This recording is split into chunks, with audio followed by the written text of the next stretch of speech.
Sri Krishna Parabrahmane Namaha. Om Ganganapate Namaha.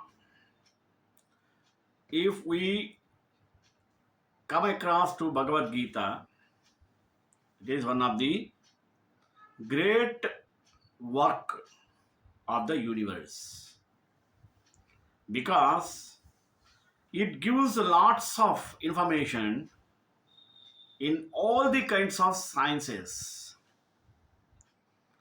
Whatever the subject you require can be extracted from Gita. Lord Krishna is a prime cause for highlighting Bhagavad Gita in the universe because Lord Krishna preached Arjuna, who was in illusion at the battlefield of Kurukshetra. Through advising him, Lord Krishna advised to all the mankind. That is the greatness of Gita. There, he took the point of that as the net and its weaver. This is really divine illusion. Net, the people who falls on this net with illusion, then the weaver Lord Krishna will rescue us. That Gita gives much more emphasis on Prakriti, Purusha in a detailed way. It clears the doubt of illusion and also gives us the original cause for these net and the weaver. And also, it denotes us we have to have desirable desire, not undesirable desire, because this is a root cause for our sorrow. The gunas, what we possess, it is like a threads of the net. Therefore, we should be weaved properly. At the same time, it is not so easy breaking free from the net created by Lord. So, basing on these things, we have to know the inner sense of net and its weave. Therefore, today I took the topic of the net and its weaver. Let us go in detail with prayer. Vyasaya Vishnurupaya Vyasarupaya Vishnave Namo Vai Brahmanitaye Vasishtaya Namo Namaha. Lord Krishna in Bhagavad Gita says like this: Devi Hyesha Gunamayi Mama Maya Duratyaya Mameva Ye Prapadyante Mayam Etam Tarantite. Truly, this divine illusion, Maya of mind, made of the gunas, is difficult to go beyond. Since time immemorial, Maya has been referred to as a net, such as is used for catching fish and birds. However hard it may be to break through this net, we must all do so in time, and the spiritually intelligent try to break through right now without delay. For this, we need to understand the net very well. And so Krishna says, Prakriti. Bhumi rapo nalo vayu kham mano buddhirevacha ahankara iti yamhi bhinna prakrutirashtada. Earth, water, fire, air, sky, mind, intellect, and ego principle. These are 8 divisions of my Prakriti. Before we look closer at this listing, we must keep in mind that there are two prakritis, the lower and higher, or the lesser and the greater. Everything mentioned in this verse is energy because the lower prakriti itself is primal energy or power, means shakti. Everything that exists in energy, part of the lower prakriti. What we have here is a lasting of the lower prakriti. What we have here is listing of the lower prakriti. Since mastership is our goal as yogis, Krishna is enumerating that which must be directly controlled through our yogic development.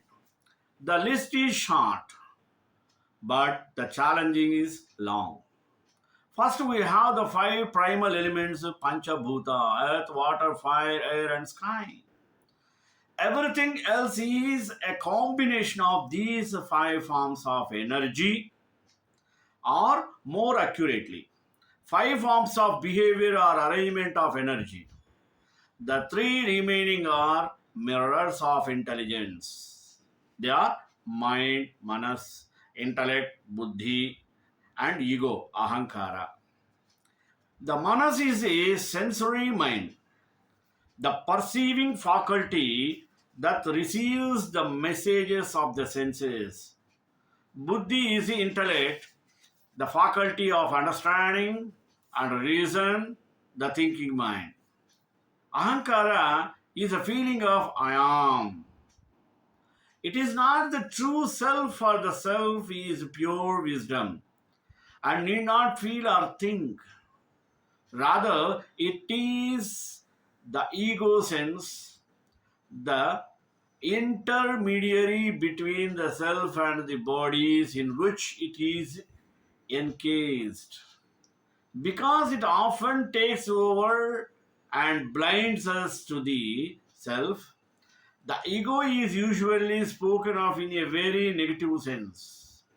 But without the ego, the self could not possibly operate through the energy complex necessary for our evolution. The manas is a shape. The buddhi says that is a tree. The ahankara concludes, I am seeing a tree. All experience, inner and outer, is processed by these three. In fact, most of us are confined to our experiences that proceed from them. However, behind it all, apareyamitastvanya prakritim vidhi me param जीवभूता महाबाहु ययेदं धार्यते jagat. This is my lower prakriti, yet know my higher prakriti as consisting of all jivas, means individual spirits by which this world is sustained. You must understand behind this and distinct from it is that which is a principle of consciousness in all beings and the source of life in all. It sustains the universe. This verse is not easy to translate because the word jiva bhutam can mean either consisting of spirit, one means many spirits, and the other only one spirit. In truth, both are correct. As the universe exists solely through the presence within it of the many eternal, individualized consciousness. And of course, it exists because it is a dream of Brahman, but it is our dream also.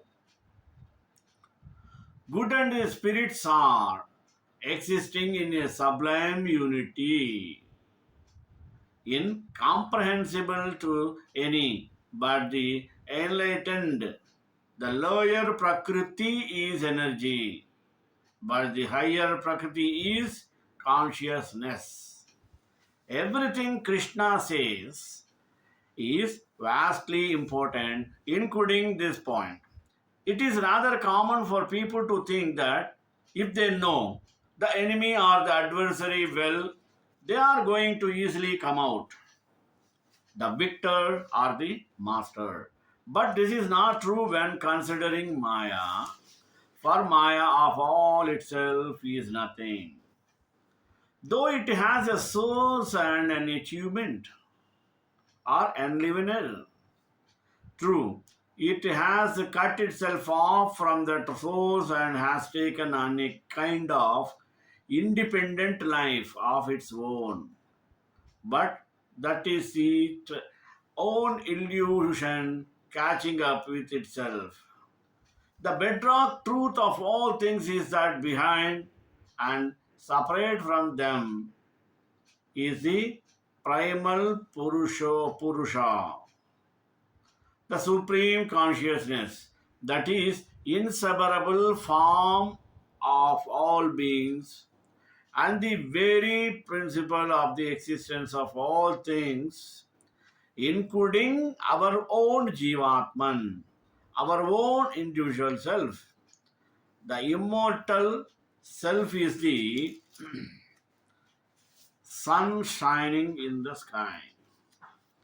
He is the breeze blowing in space. He is the fire burning on the altar. He is a guest dwelling in the house. He is mill and all men. He is in gods. He is in the sky. He is whenever there is truth. He is a fish that is born in water. He is a plant that grows in the soil. He is a river that gushes from the mountain. He, the changeless reality, that illimitable. Him, the sun does not illumine, nor the moon, nor the stars, nor the lightning, nor verily fires kindled upon the earth. He is the one light that gives light to all. He is shining, everything shines. Realize that these two prakritis are the wombs of all beings. Of this entire world, I am the origin and the dissolution. To know Maya truly, we must know the Lord of Maya, Ishvara, for they are inseparably united. We must shake ourselves away from the dream of separation.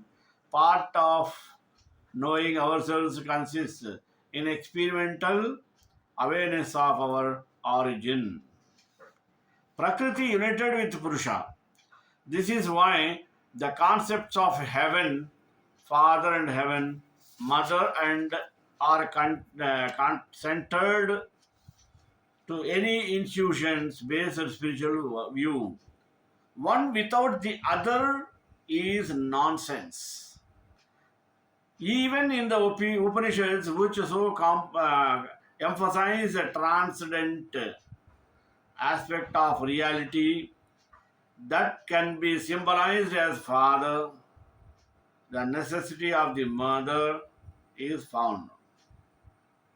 As Prakriti, the Paramapurusha is a womb which brings all things into being and dissolves them as well. Sri Ramakrishna told of having a vision in which he saw a woman in labor give birth to a child and then after a short while eat it completely. At first he was shocked, but then he realized that what he was seeing was a symbol of the ways of Prakriti. Expansion and concentration, manifestation and dissolution, beginning and ending, all are manifestations of divine consciousness and divine power. This is why in the book of Revelation we find I am Alpha, I am Omega, the beginning and the ending. Let us see the original cause.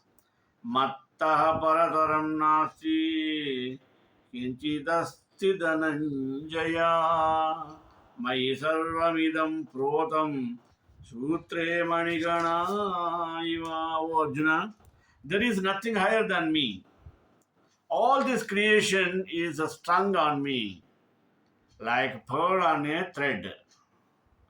It means that there is no source or cause beyond Brahman, that all things proceed from me, that it is a substratum, the support of all being of all words. Brahman is the essential being of all. Therefore, it is called the Sutratman, the thread self. With this verse in mind, whatever of its appropriate character, everything we perceive or experience is ultimately Brahma alone. This is almost impossible to maintain as an intellectual concept throughout our daily life, but it can be experienced in meditation and carried over into our life. Without yoga, the ideal of the Gita is unattainable. Therefore, be a yogi as Krishna counseled Arjuna. And find out the Krishna develops these ideas saying, I am the taste within water, the radiance of the moon and the sun, the pranava mean Om in all the Vedas, the sound in the sky and the manhood in men. The universe is often spoken of in Indian scriptures as an ocean of potential existence, the causal waters. Here, its meaning is that God is the essence of the cosmos. Further, God is light, of which the sun and the moon are but hints. And He is also sound itself, which arises from the element of Akasha. Therefore, as Vyasa concludes in the final verse of the Brahma Sutras, by sound one becomes liberated. Anavrutti Shabda. Also of importance is the factor Paurusham Trishu, manliness, potency, virility, and courage in human beings. This is very significant for these words, unlike some expressions of the Gita, carry no connotation of gender but of humanity in general. All of us, whether male or female, in body, must manifest the essential powers of humanity, including the courage that such a manifestation requires. In other words, God is manifesting as a power of determination, and that is so needful for perfection in yoga. Brahman is a very living earth and the yoga of yogis. God is present in tapas. So let us be perpetual tapaswins and be ever present with God. Since God is the eternal seed of all beings, there can be no other view than that all things, all beings are part of God. Desirable desire. Balam balavata chaham kamaraga vivarjita dharma viruddho bhuteshu kamosmi bharatarshapha. I am the strength of the strong, free from desire and passion. I am the desire in beings, that is, according to dharma. This final cause is extremely important. Desire, mean karma is spoken of unfavorably throughout the Gita. Without desire, but it is impossible to live. When we eat, we desire to gain strength. When we study, we desire to knowledge. When we are kind, we desire to comfort and sustain. Is this wrong? No, when Krishna speaks disapprovingly of desire, he means an ego centered force that clouds the intelligence and impels the will to unreason. In other words, he is speaking of design that is not an act of intelligent will but a product of egoic passion and therefore of delusion. But desire that does not abrogate or contravene our nature as the eternal self is a manifestation of divinity in us and is to be honored and followed.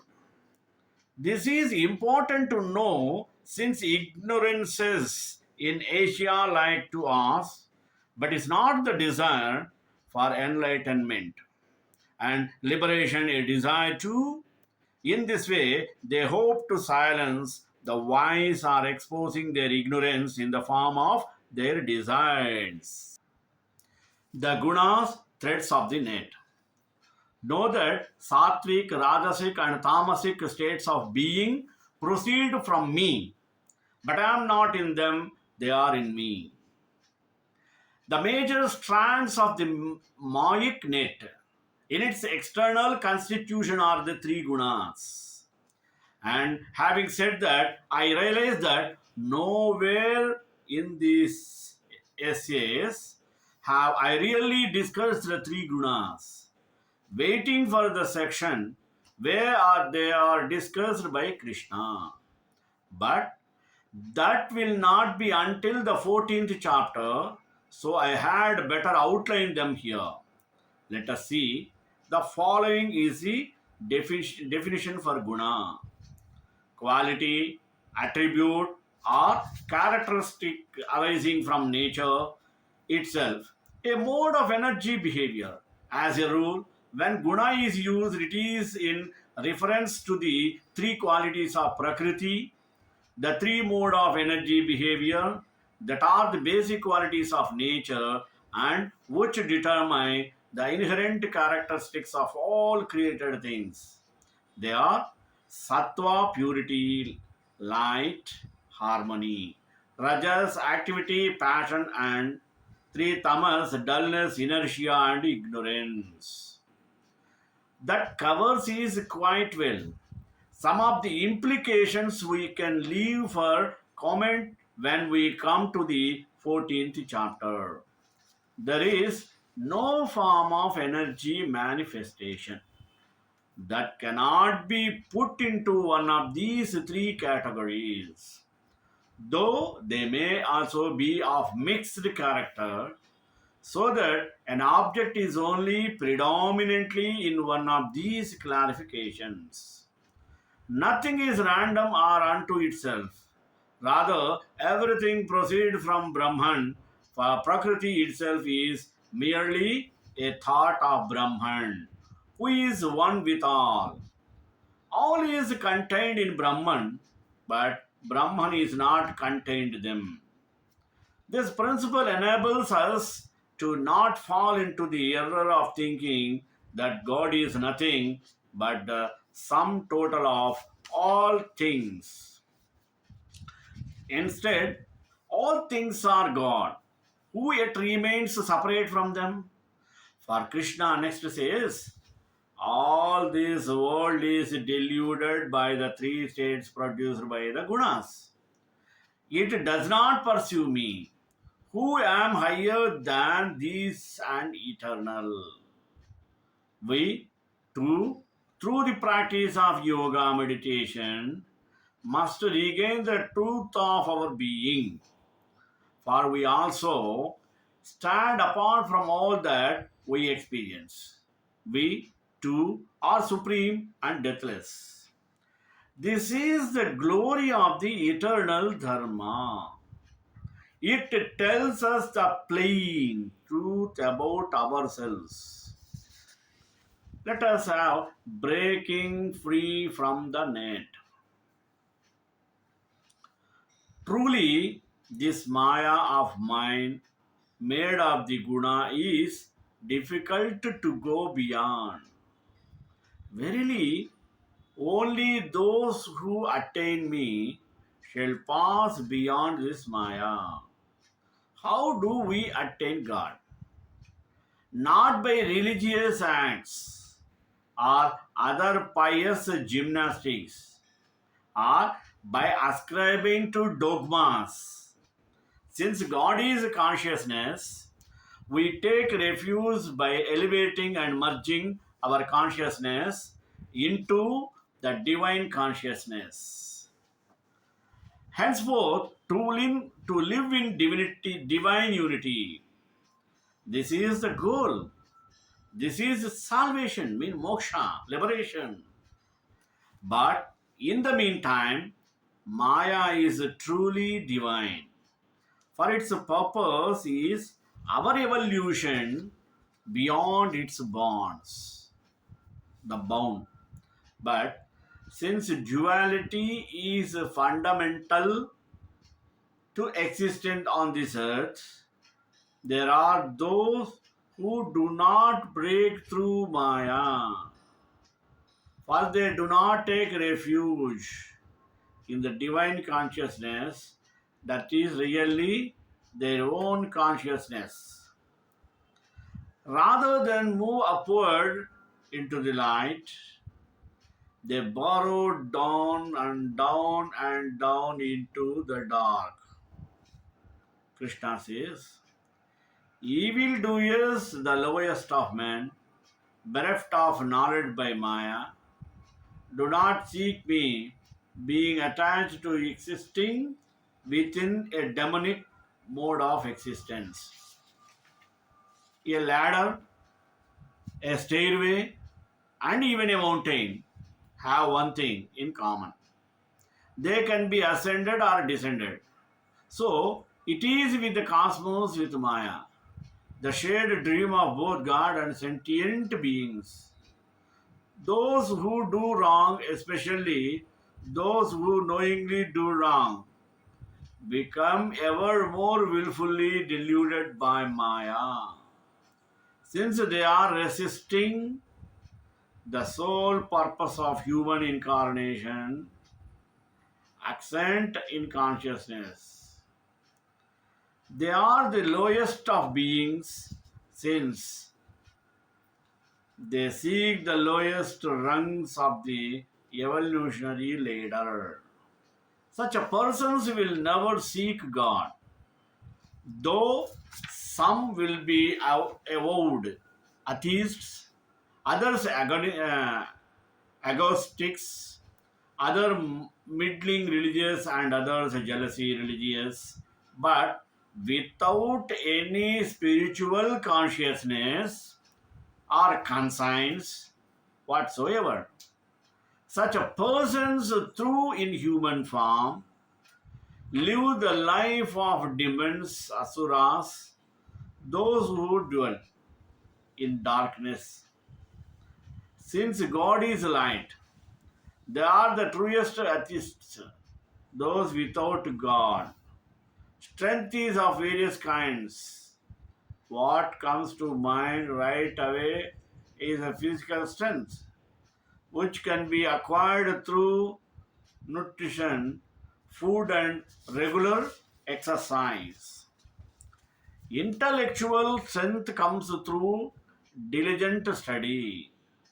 While both of these are useful in life, there are other kinds of strength that are vital in the pursuit of spiritual life.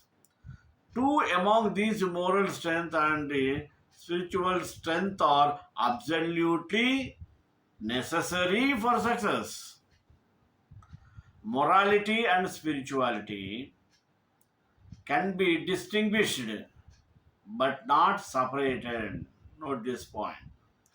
It is possible to be moral without being spiritual, but the reverse is not true. The edifice of spirituality can be built only on the strong foundation of morality. The teaching of Sri Krishna in the Gita focuses on these two strengths, moral and spiritual. It is through moral strength and spiritual strength that all obstacles are easily brushed aside. The obstacles in Arjuna's path were weakness and confidence. His weakness was his attachment to those he perceived as his own. The battlefield still exists. Our Kurukshetra is in our minds. There is still struggle with our weakness, our ambiguities, and our insecurities. Shri Krishna exists. He always has and always will be. To see him, we need to close our eyes and open our hearts. Shrekanta Kalyana Nidina Dina Divya Nivasa Nivasa Mangala Mangala Sarva Janabhrahma Sarvesha Purvai Racharya Sadgurudaya Astu Mangalam.